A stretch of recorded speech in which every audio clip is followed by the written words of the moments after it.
Okay, we'll get started. So today, towards the end, what I'm going to do is I'm also going to introduce you to the Chinmay Amrit Mahotsav, the five verses of Bhagavad Gita, which I don't know if Mami had already talked about it, but we'll. I just want to present what those five verses are, what the meaning is, and how relevant is it to our lives. Okay, so that we'll do it at the end. We'll get started. Om. Om. Om. Om Sahana Vavatu Sahanau Bhunaktu Sahaviryam Karavavahai Tejasvinavadhitamastu Mavit Vishavahaihi. Om Shanti Shanti Shanti. So who wants to start?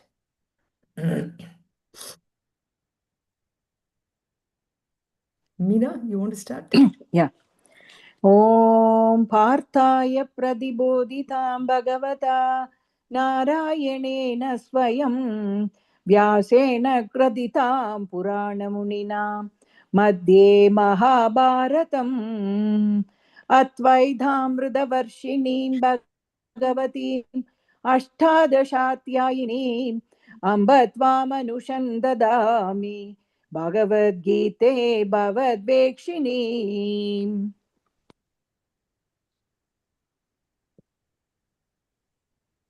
नमोऽस्तुते व्यासविशालबुद्धे पुल्लारविन्दाय तपत्रनेत्रः येन त्वया भारततैलपूर्णः प्रज्वालितो ज्ञानमयप्रदीपः प्रपन्नपारिजाताय स्तोत्रवेत्रैकपाणये ज्ञानमुद्राय कृष्णाय गीतामृतदुहे नमः।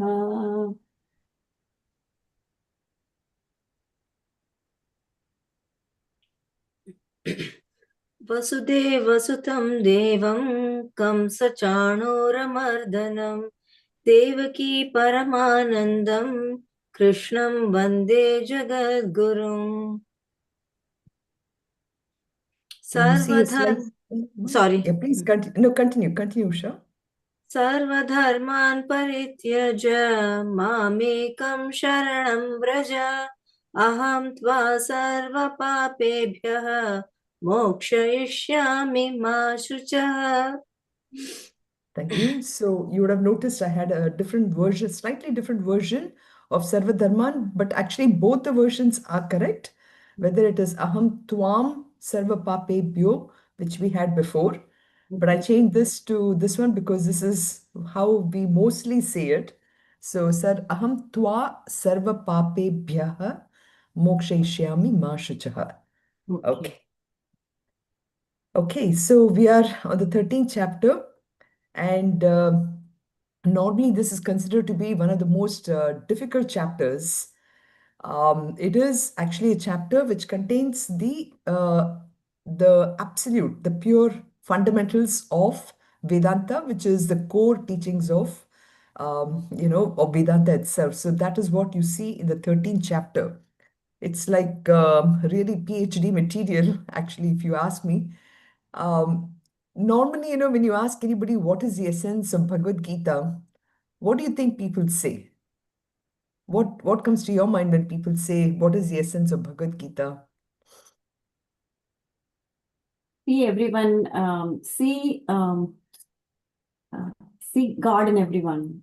See, okay, you're already going to a high level, Jayashri. That is You great. only can say So it. this is, so this is, for people who don't take really Bhagavad Gita very seriously. They would have heard this terminology before, Okay. but so their answer typically would be is, well, Bhagavad Gita says, perform your duties, Correct, right? correct. And if you were to ask this question, what perform your duties? Well, I'm already doing that, right? I mean, I have to perform, otherwise, how am I going to live my life, right? So this is where a lot of people would stop at some point when you ask what is the essence of Bhagavad Gita. And here we are saying the essence of Bhagavad Gita is the fundamentals of Vedanta, correct? So this is really for us who are really serious people who are taking Bhagavad Gita seriously, who are finding how is Bhagavad Gita going to make a big difference in our lives. It's not just small difference, but literally where we can transform our life into truly understanding what my identity is. And that is where 13th chapter really comes into play. So, sometimes other people, when you ask people who have studied at least some amount of Bhagavad Gita, they will say that, well, Krishna is really asking me to perform my duty or perform my actions, but without any attachment to its results. Correct? Yeah. So this is another thing that a lot of people say is, perform your duty, but don't get attached to results. But even this one, the question always comes is how can I not be attached to my results? This is why I'm doing, I do all my actions for what is in it for me. So do I not have to do that? So this is also the answer is of course correct. But again, we are going deeper into it just to understand what our identity is. And this is the Jiva Brahma Aikya part of it is where we are really studying that in the 13th chapter.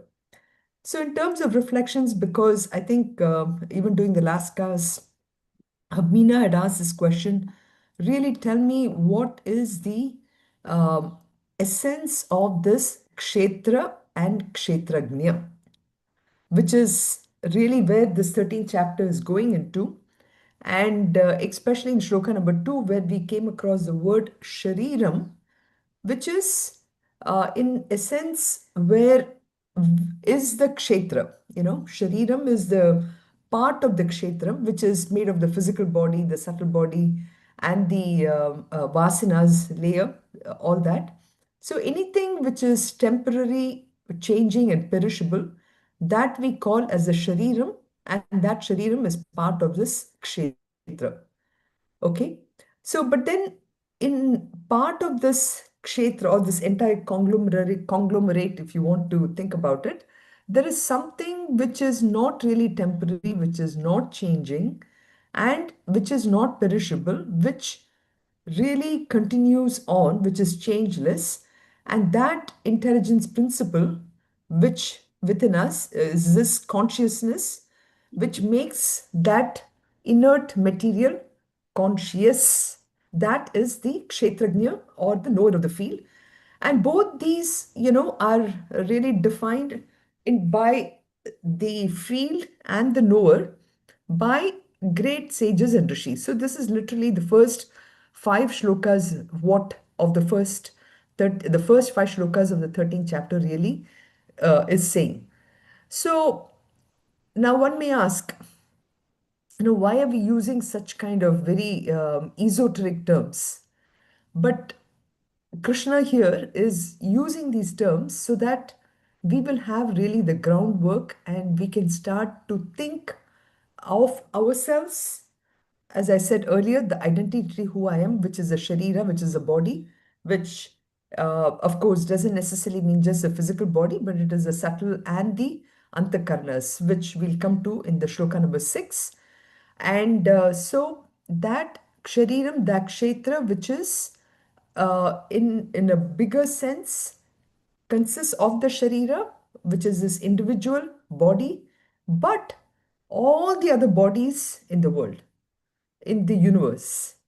And we use the word upadhi as the word, another form to look at kshetra, which is the limited entity, which is what we are used to.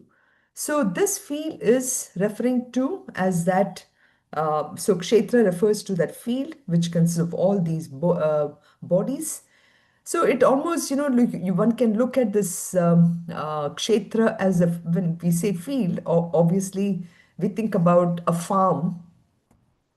And who tills a field is this farmer. Or in other examples, maybe a teacher and the classroom. something you can look at that also. So that is how we have looked at kshetra, gnya, and kshetra. Since this is a reflection portion, I just want to make sure these terms are clear. And if there's anything anyone wants to say on top of this, or we have not understood, we can discuss a little bit before we go into shlokas 4, 5, and 6.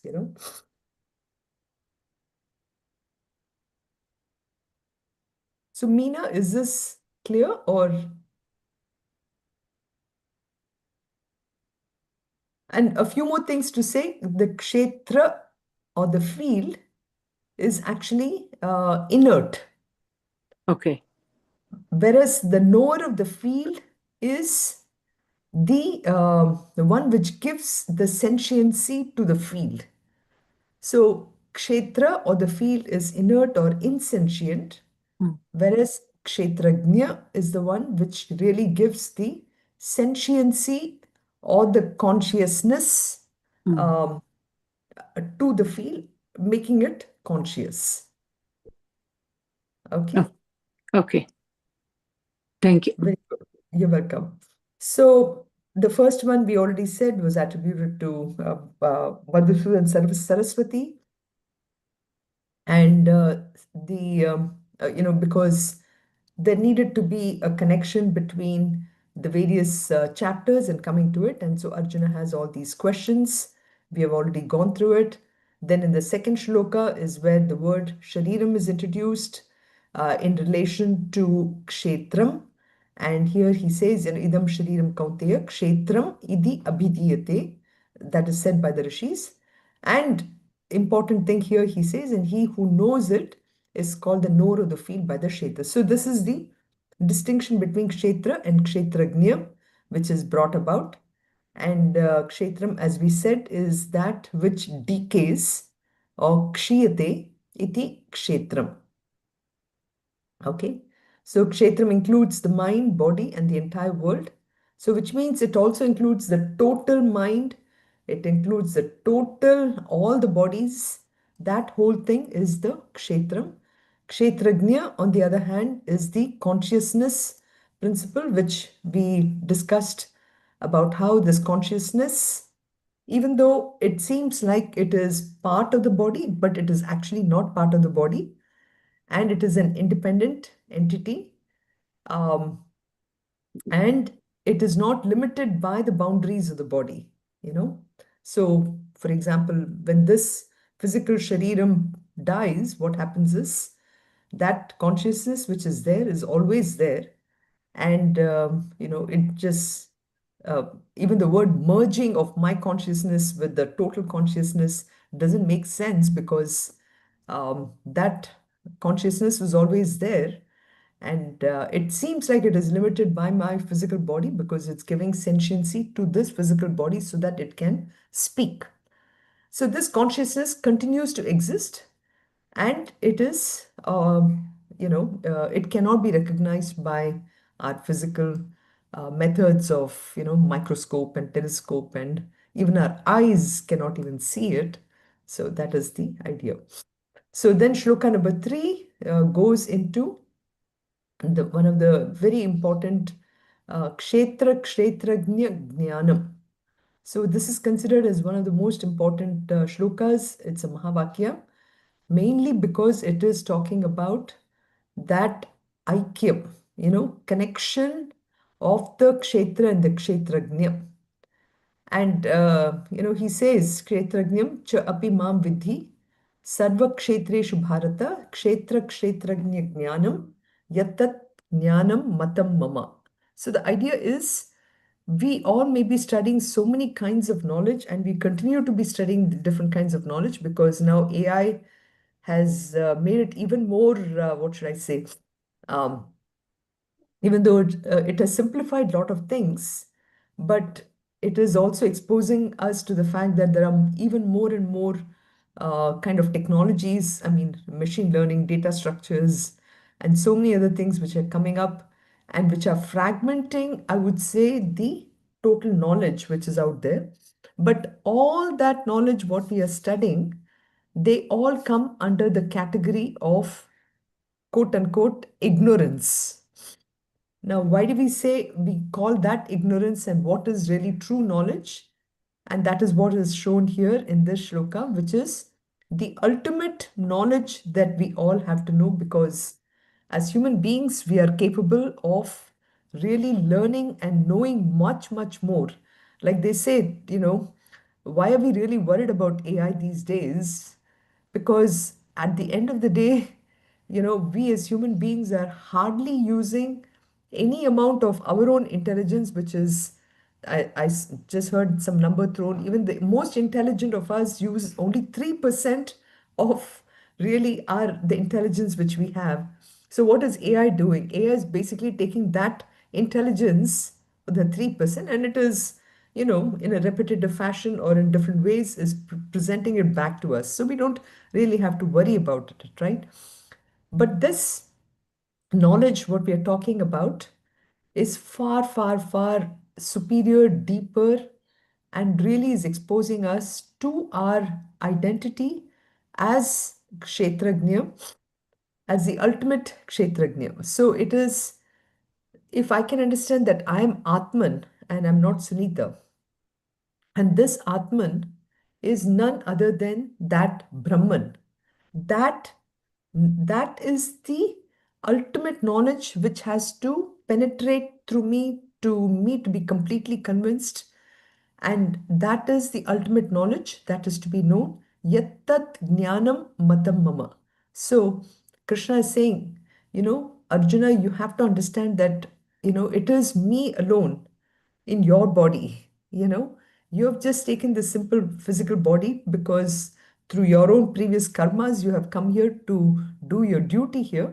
But I am there in you in a much, much bigger sense. That is the knowledge that we all should know, not just theoretically, but in and through everything that I'm doing. So that knowledge is the one which Krishna is taking this bold step to say that, and we went through this step by step 2, 3 weeks ago, where we said, we start off initially with the knowledge, all of us, that, hey, I am this physical body, I am in and through everything.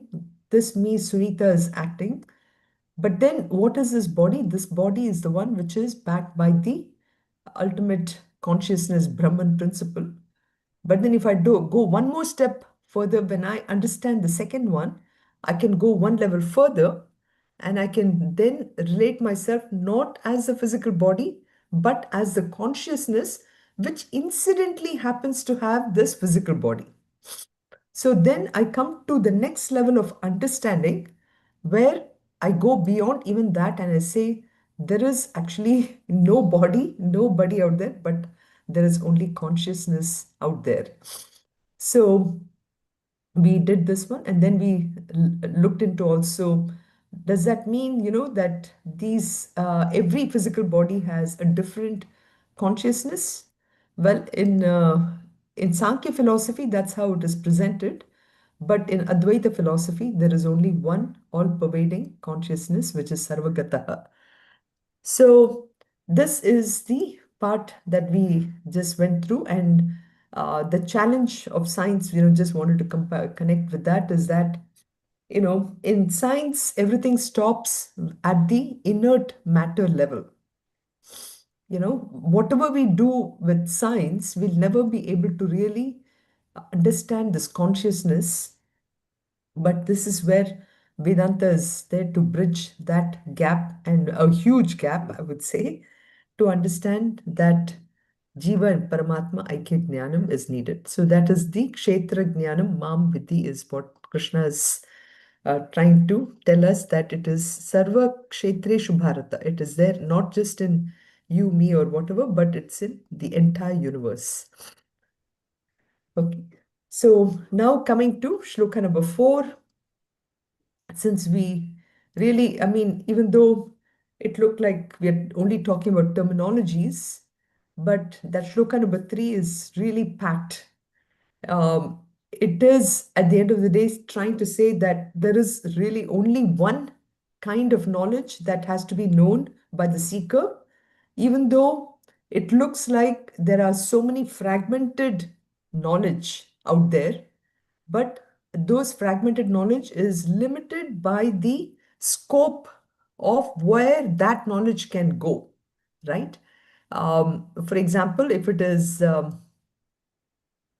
I'm studying chemistry, uh, the knowledge of chemistry is limited in scope by the materials which that knowledge is trying to understand. The knowledge of physics is limited by its scope of all the processes, whether it's thermodynamics or how electricity functions or so many of those things. And the limits of data structures is all about, or data mining is, the based on the amount of data that I feed in, that is what that is lived. So with regard to that kshetram, if you will, whatever we want to learn about, so that part of it is limited, right? So, but then we need to really understand in its bigger scope, what is that kshetram and what is that kshetrajna? So this is the part that from now on we start to study even further. So he says tat kshetram yatcha yadrikcha yad vikari yatha cha yat sacha yah yat prabhavaha cha tat samasena me shrunu. So Krishna is saying, telling Arjuna, I will tell you this in very, very brief, in very, very briefly what this particular kshetram is all about. And so that kshetram yat, that part of it I'll tell you. What is that field? And then he says, in fact, I think I have the questions in the next one. He says, I'll tell you what that kshetram is. And yadrik, what is really the nature of that particular kshetram? Uh, as I said earlier, when we think about kshetram, we can only think about all whatever is on the earth, all the buildings, the different continents, then maybe the sun, the moon, the planets, the Milky Way. All this is how we would define what kshetram is all about. This is as per science, correct? Our rishis, even without really having studied to that level, they have gone deeper and they've broken that kshetram into lot more. And this is where he's saying, what is that kshetram? How is it modified? Yat vikariyat, vikari modified. Where has it come from? Okay. And then how will we define that person who actually has now understood that field? For, again, coming back to where we are today, we are so limited in our scope of um, through our physical body. We, whether it's a house, our office, that's where it stops for us. Now, a jnani, on the other hand, can go beyond the physical entity of where we are and go even further through his mind, intellect, the way he would function. So he's trying to describe who is that jnani, who knows that field. Then coming back to the knower, kshetrajna. What are the glories? Yat prabhavaha. What are the glories of that kshetrajna? So again, here it shows all the verses which actually deals with all the various aspects of kshetra and kshetrajna. And ultimately, the kshetrajna, which is the aikyam part of it. So in this third Tattvamasi, third part of it, you will see that, literally from 13, 14, 15, addresses a lot of these questions. But then once we come to 16, 17, 18, 16 and 17, talks about the values which are needed in order to really understand this whole knowledge. And 18th chapter is ultimately a summary of the entire Bhagavad Gita. So, but then 13th, 14th, 15th really addresses these questions of Kshetra and Kshetrajna. So, I want to make sure. So that is what again Krishna is leading Arjuna to understand what is Kshetrajna. So then in shloka number 5, he glorifies the knowledge of the field, which is kshetram, and the knower of the field, kshetrajnam. And the way he glorifies is, for all of us again, it's like, is Krishna talking through his hat? Or is there really something to it behind? And we have seen this through various chapters too.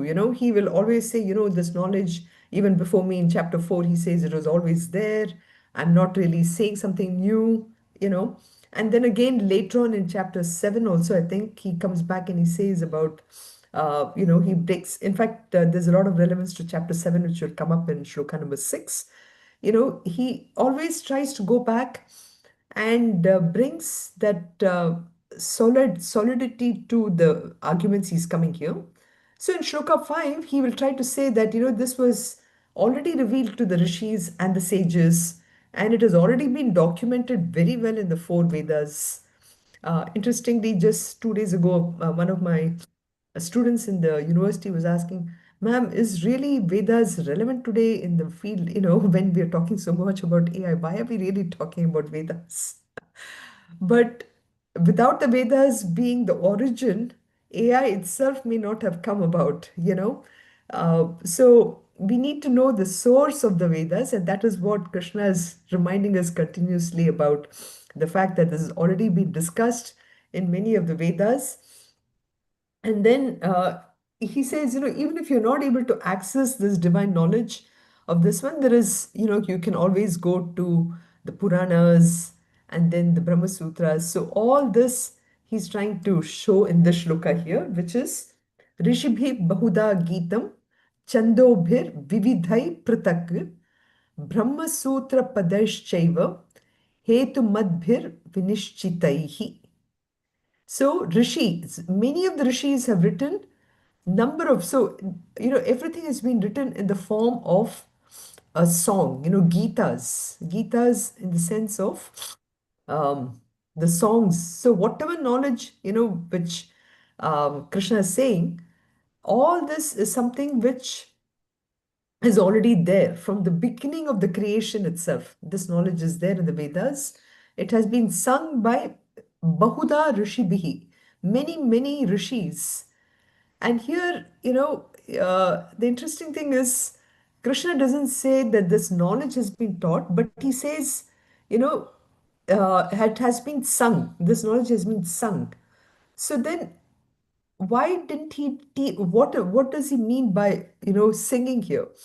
So the idea being that the knowledge is so much of high caliber. When you sing it, when you're so happy, you really you sing this kind of knowledge. So that's the ultimate of somebody who has achieved that status. Like even in Bhajagovindam we have the description of the Mahatmas, how they are all the time just enjoying life. They have that ultimate bliss. So when that ultimate bliss, the expression of it is in the form of a song. And so that's probably why this is being sung. So rishis have sung a lot of these Gitas in Chando Bihi. Chandas means chants. And what are the different chants? These are the different Vedas, of course, the Upanishads, all these Chando Bihi Vividha in many, many different ways. Pritak Pritak, Alag Alag, we say in Hindi. All this in different ways, in different forms, and starting with, and it has also been Brahma Sutra Padaihi Cha Eva. So it has been also been expressed in the Brahma Sutras and with a lot of examples. Hetu meaning with lot of examples, Madbihi Vinishtaihi. So this is the idea which he says, Rishibhi have written.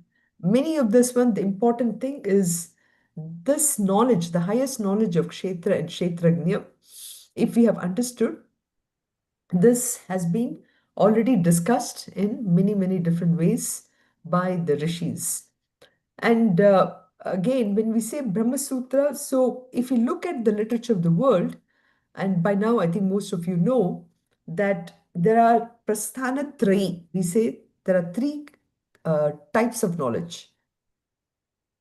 One is the Smriti, the Shruti, and the Nyaya Prasthana. This is considered to be the topmost forms of the knowledge itself.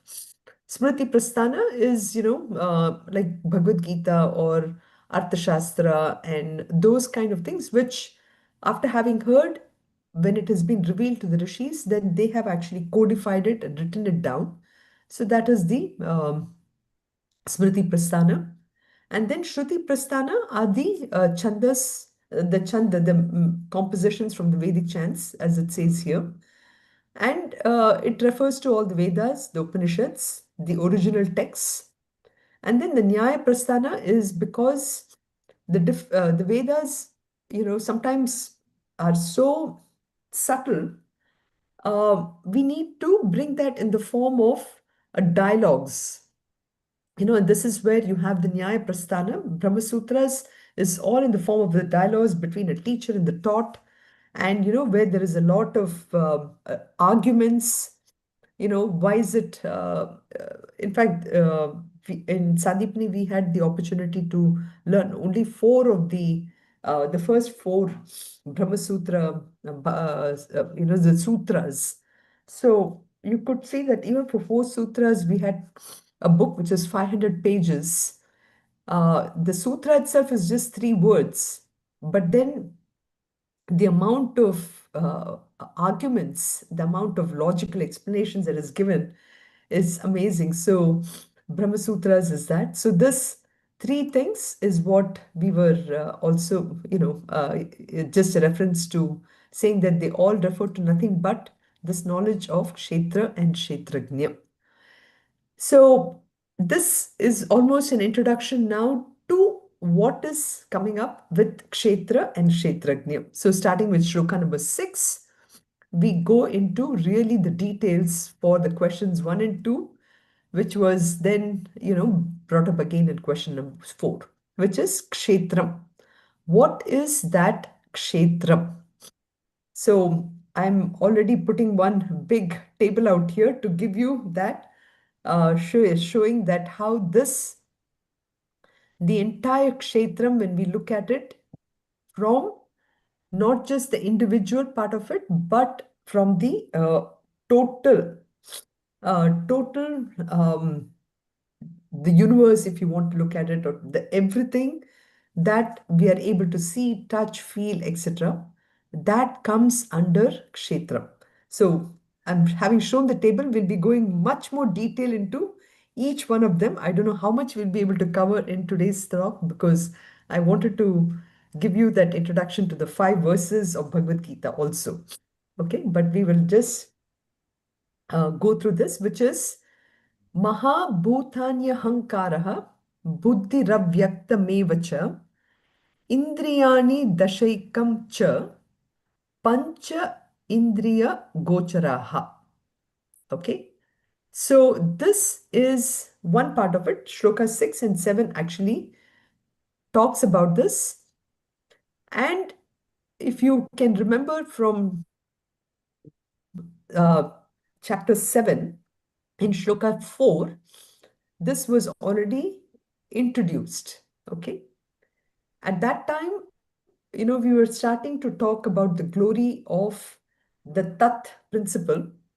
And there, we had discussed this 24 principles of this lower Prakriti. We talked about the lower Para Prakriti and Apara Prakriti.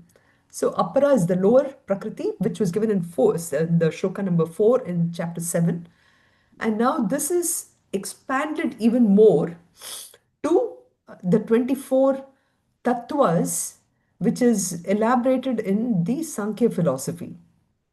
Okay, so that is what he's saying. It covers the Ichha, Dvesha, Sukham, Dukkham, Sangataha, which is the assembly. So the 5 subtle elements, which is all this Mahabhutani ahankaraha buddhi avyaktam evacha indrani dasha ekam cha pancha cha indriya gocharaha. So Oh, did I make a mistake? I think maybe let me check if I put the seventh shloka meanings. Okay, I made a mistake here. I think I put the sixth shloka up here, but then I put the seventh shloka meanings. Sorry about that. So, but the Mahabhutani is the great elements, the five great elements. Okay, that is what is shown here in Even that Akasha. Bhutani, What is five that? elements. Even your meaning says 5 elements. No, here, See, 5 elements. no. Here, the bottom part of it. Oh, bottom part, I didn't see. Yeah, the bottom part of it, I think I Okay. transposed two different meanings. Uh, Okay. but I here was you're looking right. at the traveler column. That said the right ones. Correct. I had broken it down. Okay. Sorry. So, yeah, no problem. I just noticed it now. So, Mahabhutani is the great elements. And then Ahankaraha Buddhi Avyaktam. So, Ahankara, ego, which is then Buddhi is intellect. And Avyaktam is the entire Maya part of it, which we'll, of course, discuss quite a lot. And then we have Indriyani Dasha Ek Dasha, which is the 10 senses. We'll talk about what the 10 senses are, which is shown in the table. Then the one mind and the five gross elements, which is this whole thing constitutes the kshetram. Okay. So here you can see that the 10 is the Jnanendriyas and the Karmendriyas. Then the this Antakarana, this part of it. So all this in seventh chapter, no, in verse 7 it is explained here. So these in 7 we had only talked about this lower prakriti uh, to show this Antakarana part of it. Now it has been expanded to this whole thing. So what we'll do is next week we'll go through it. I'm sorry, I don't know why my eye is watering so much. Even your voice is I know. I cold. think I'm coming down again with a cold or something. The weather has been really bad in Chennai. I don't know how much you've been reading the news and everything. Sri Lanka, there was a major cyclone, and that was going kind of on the side of Chennai. But Chennai, my area, we were literally marooned for 2 days. Still, there's a lot of water in the road. We can't get out of the house, Oh. But that's only some portions. We just happen to be one of those streets where there's a lot of water logging. They had lost a lot of power also, right? Power, a lot of areas had. There was a little bit, but fortunately that didn't happen too bad. Okay. But the thing is, we're not able to move out. Oh my goodness. Oh, take care. Yeah, sure. So Hari that's Om. yes. So I have a question. Yeah. You said in Smriti Prasthana, example is Bhagavad Gita. So can we say Bhagavatam also in this? Yes. Smriti. Absolutely. Absolutely. Everything. Okay. Anything which has been heard and then written are the Smriti Prasthanas, which Srimad Bhagavatam, Narayaniyam, all that All is those, comes under, yeah. And in Okay. fact, also the Puranas, the Mahabharata, Itihasas, Mahabharata and Ramayana, Okay. all that is Smriti Prasthana. Smriti Prasana. And then one Yeah. more question. Under knowledge, you said the first one is I am the body, and the second one is I am body backed by consciousness. And what are the other two? Other two or three, I think. Yeah. And let's go back to the Consciousness in incidental yeah. body. Oh, I'm conscious with So this is the way to understand these four statements is at different levels of understanding, levels of mature understanding. So that's how we need to look at these four. For example, today, if somebody doesn't have any background to the philosophy of not philosophy, I would say, not even religion, then we would think that I am this physical. For example, an atheist, would think that, there is no such thing as God, there is no such thing as a higher consciousness, none of those. I just do my job well, and that's it. So, such a person, that's not bad at all, but they're functioning from just at the body level. They understand that there is a mind which is powering well, it's not powering is not the right word, mind which is directing the various sense organs and all that. That much also they may have a knowledge. But once that is done, and then the question may come, well, what happens to this physical body? What is there really an afterlife after this? At that point in time, slowly you start to think about the fact that there is something which is unchanging. And there is something which is changing, which is the physical body, which we know goes through the 6 modifications from the way to birth, growth, and Yeah. finally old age, jara, marana. There's the six thing which you have Another. learned in Tattva Bodh. Yeah. At that point, you come to really understanding there's an entity which is unchanging. Then, once we understand this, there is a paradigm shift. Now I start to look as myself as not the physical body, but that unchanging, which is taking a changing entity. Just like, for example, at the level which we can understand, every day I change my clothes.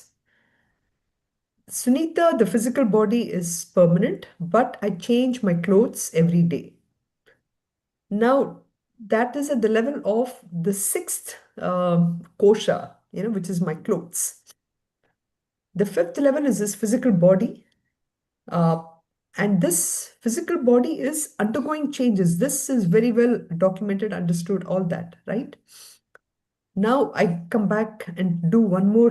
I go deeper and deeper. Then I come to this understanding that I am that unchanging principle on top of which I have this changing thing which is continuously changing. Right. Yeah. And then the last one is behind the body. I'm trying to understand. Yeah, that again, English language is so limited in the way it can be expressed. In the beginning, I think that, I'm consciousness there is still that ego is there. Ego, which is this part of me which I'm using for transacting in the world, right? So I'm consciousness incidentally, I have a body. Right. That's what we mean. And the But next then one, the last statement is there is nothing else remaining. In fact, I should have taken this sentence out behind this body, out completely. There is nothing yes, but I am the consciousness. correct, correct. That makes sense. Then, yeah, yeah, Otherwise, ultimately both there's of them looks the similar. similar. Correct, correct. Yeah. Right. So I am the consciousness. That is the only thing that is left. Thank you. You're welcome.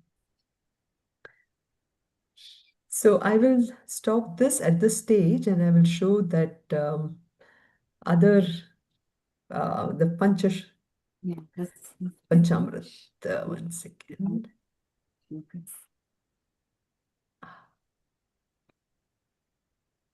Very cold here. I know. I saw the weather.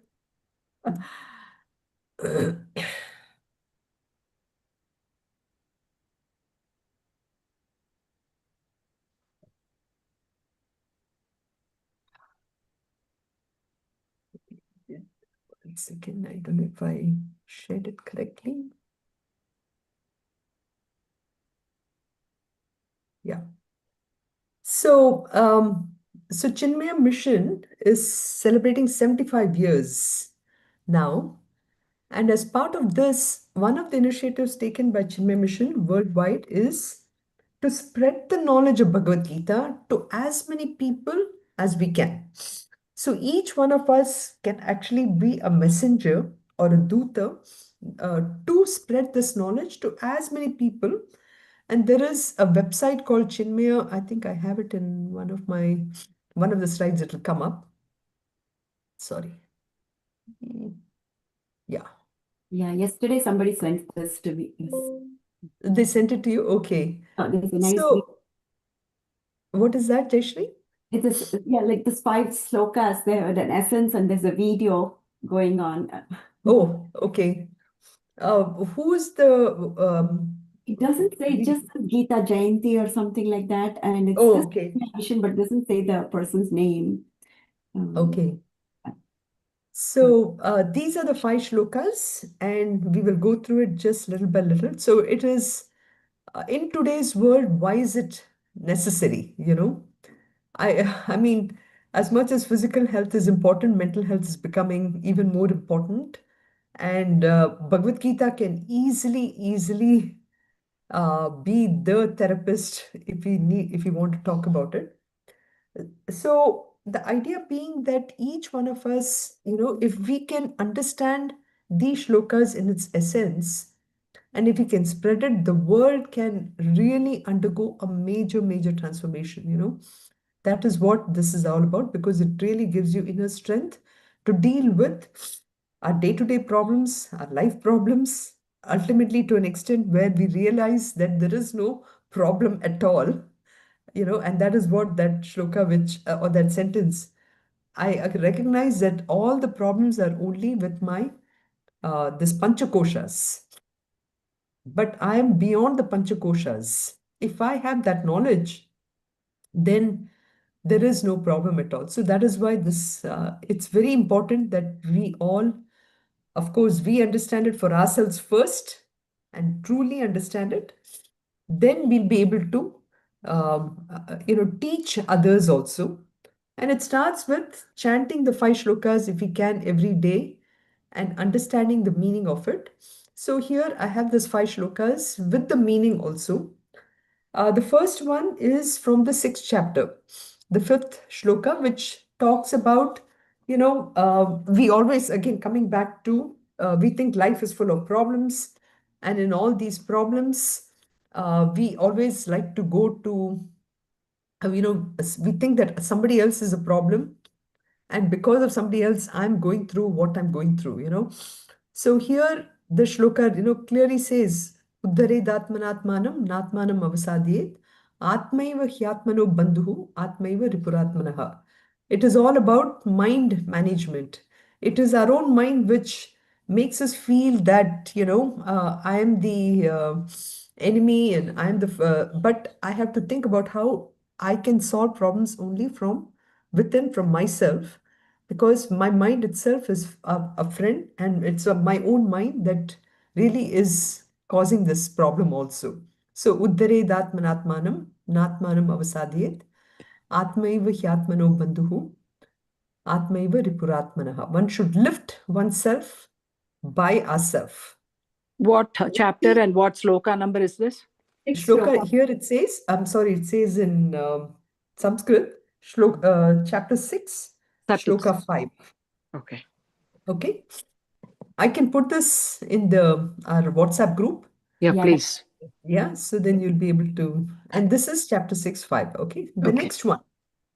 Again, one of the most famous shlokas, Karmanye Vadikaraste, Ma Phaleshu Kadachana, Ma Karma Phala Heturbuhu, Ma Te Sangosva Karmani. So, how now that I myself am responsible for this, how can I work in the world? So, yesterday I was having a discussion with my nephew. And I was asking him, you are a IT professional, you're a computer scientist. How do you work in the world? Tell me, what are the skills that you need in order to be successful? So he immediately started saying, well, I need to have job knowledge, I have to be consistent, I have to have the skills and all that. But most important on top of this one is this fact of, whatever job that has been assigned to me, I do the best and I have complete control on what I can do. Ultimately, whether I get a promotion or a raise because I did this job well is not completely in my hands. So I may get a great promotion. I may get much, much more than a promotion. I may not necessarily get exactly what I'd expect. All that is not in my hands. But the most important thing which is in my hands is that I can do my work to the best of this. So I myself, I'm not in competition with anybody. I'm in competition with myself. I can do my best. I mean, this shloka, it can be, it can help in so many different ways, you know. But it says the fruit of action is not my motive. And let me not be, let me not do anything. Whatever duty has been given to me, let me do it to the best of my ability. That's all it is saying here. And then the third one is, question may arise then, how can I work? Am I really working only for myself? No, I think the work gets even better. And if I recognize that I'm an instrument in every action, and I start to dedicate this to that Krishna principle, Lord Krishna, whatever I do, whatever I eat, whatever I offer in sacrifice.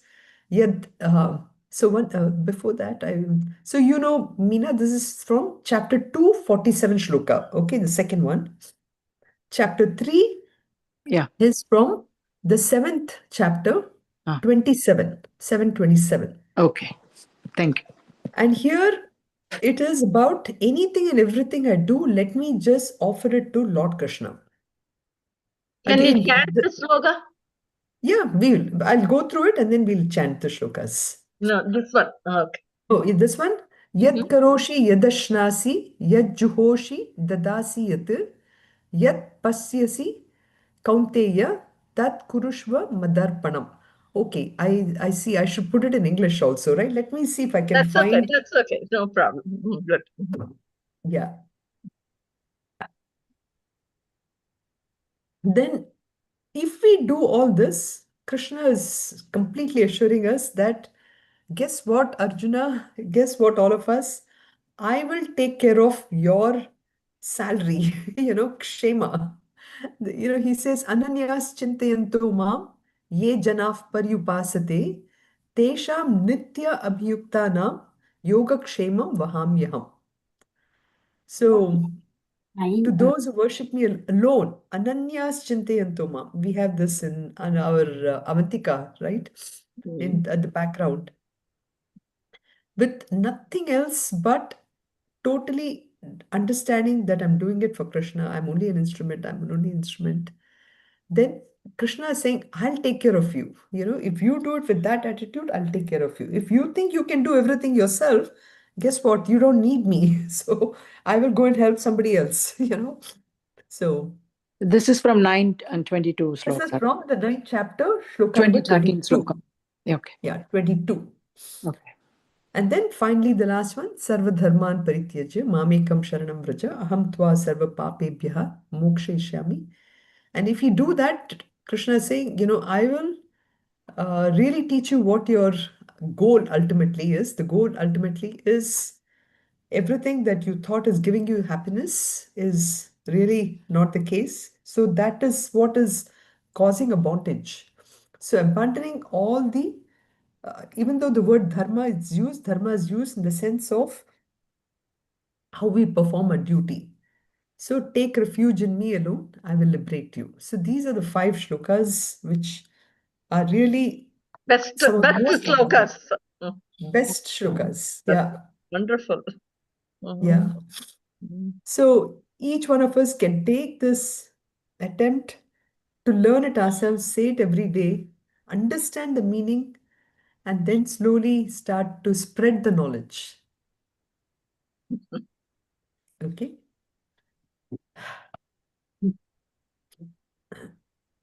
Any other questions, comments? So the last one is from chapter 1866. 18 chapters, sorry, 18 chapter 66. 66. Yeah. Okay. Yeah. Okay. So I'll send this. Let me see if I can find another version which has got the English transliteration, Okay. which might All be are familiar slokas except the one which I asked for. All the correct. are very familiar ones. Right. Mm-hmm. That's good. You can shut off the video. Yeah. Yeah, it's just for highlighting you, but yeah. Okay, we'll stop at this point.